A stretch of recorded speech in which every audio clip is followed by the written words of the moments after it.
And now, it's time for another Dice Tower review with Tom Vasel. Hey folks, I'm Tom Vasel, and today we're taking a look at Cranium Cadoo. Now, Cranium itself, a game that has you doing all sorts of crazy things. It has been a game that's extremely popular, and so this is kind of a version of that for kids. So that's who I tested this game out with. Let's take a look.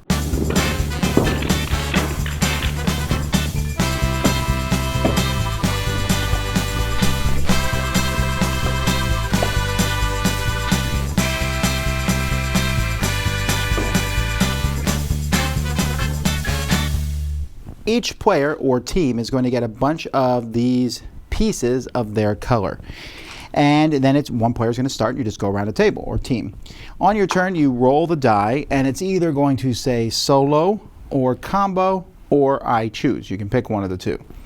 You will then take the appropriate box and draw a card out of it. And then you're going to read the card out loud to everyone and do what it says. The cards that are the combos are one of three types. I use clay, I draw, or I act out. So you get a piece of, a pen and a paper to draw. You're going to use some, not quite Play-Doh, but close to Play-Doh to use the clay, or acting out is obviously acting out.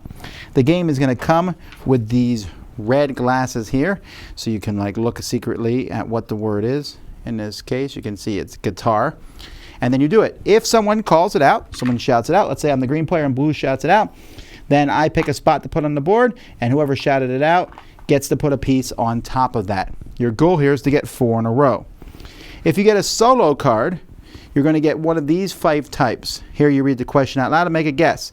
Pick the flag with the fewest colors, United States, Canada, or United Kingdom. You guess, and someone else will check the answer. Here, you're just trying to put some words together like a puzzle, so this might be Harry Potter. Harry Potter. All right, here, think of a word that means both things. Something on a gift wrap package, something you use to shoot an arrow. So bow. Here, what's wrong with this picture? And you gotta say what's wrong with it. And then these, you don't get checked on. There's a timer included with the game. Someone flips a timer, and you have to go get something stretchy and something shiny and bring it back to the table. So these are the kind of cards that you'll find. If you get one of those, you'll simply put your piece like this, and no one else can go there. So the goal is to get 4 in a row. 4 in a row, and you win. Doesn't matter. You can see green is on this row, so the green could do this if they wanted to.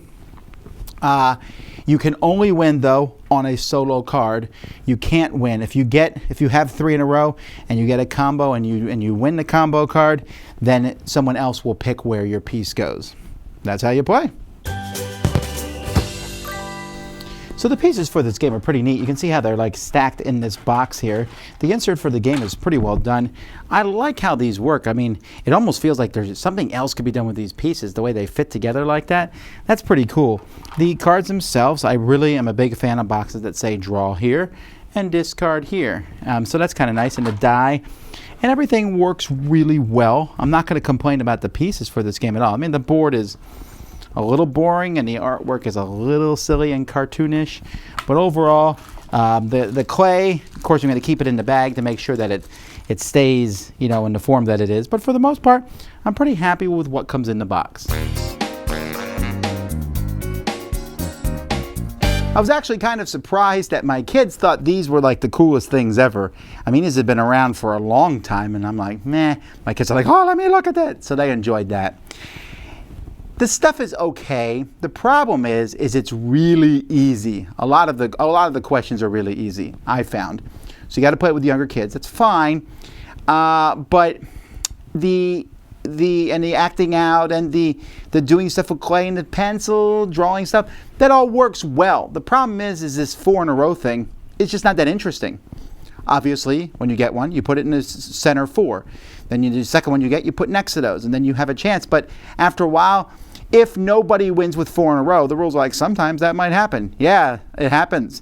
Then whoever has most pieces on the board wins. And that part of the game feels so lackluster, it kind of drags down the rest. I'd rather there just be some basic scoring thing.